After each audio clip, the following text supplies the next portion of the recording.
Avec Elisabeth Lévy. Bonjour Elisabeth. Bonjour Marilyn, bonjour Benjamin, bonjour à tous. Bonjour Elisabeth. Petite surprise ce matin, pour commencer ces semaines de vacances, vous nous parlez de soutien-gorge, c'est ça? Oui, un peu de légèreté si je puis dire, mais c'est très sérieux, parce que, voyez-vous, j'ai découvert dans Le Monde du 12 décembre que j'étais une victime. Oui, une victime, parce que pardon de ce détail personnel, mais comme la plupart des femmes, je porte des soutiens-gorge. Et j'apprends dans Le Monde donc que Gala Avanzi, 31 ans, a abandonné armatures et bretelles il y a 5 ans, pardon, en découvrant une vidéo YouTube sur le mouvement No Bra. No Bra, ça veut dire pas de soutien-gorge en anglais. Ça me faisait mal et je n'avais jamais questionné cette douleur, déclare-t-elle au Monde. Oui, vous avez bien entendu, vous vivez à côté de femmes qui souffrent. La poitrine délivrée des balconnets, c'est une citation comme le résume la journaliste donc.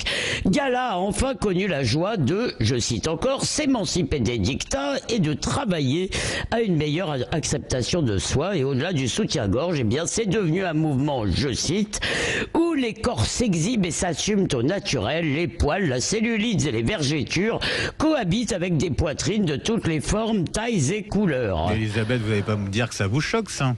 Non, ça ne me choque pas, mais je me demande juste pourquoi on s'arrêterait en si bon chemin. Après tout, d'aucuns pourraient aussi trouver que slip et culottes sont inconfortables. Bon, plus sérieusement, on a tout de même le droit d'interroger ce féminisme qui sacralise le naturel. Oui, la séduction, l'artifice, le maquillage, c'est le contraire du naturel.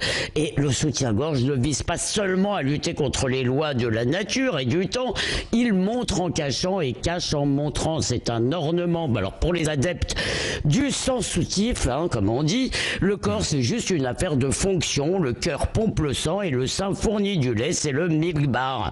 Alors je ne veux pas balancer, mais il me semble qu'il y a pas mal d'hommes et de femmes d'ailleurs à qui cette mode du sang soutif fait plaisir, pas parce que c'est confortable, pas parce que c'est naturel, mais parce que les sangs en liberté, ils trouvent ça, oui je lâche le mot, ils trouvent ça érotique. Eh bien tant mieux, parce que je ne suis pas sûr que l'accomplissement du féminisme, cela devrait être le dépérissement de la féminité. Et ben voilà, merci beaucoup Elisabeth Lévy.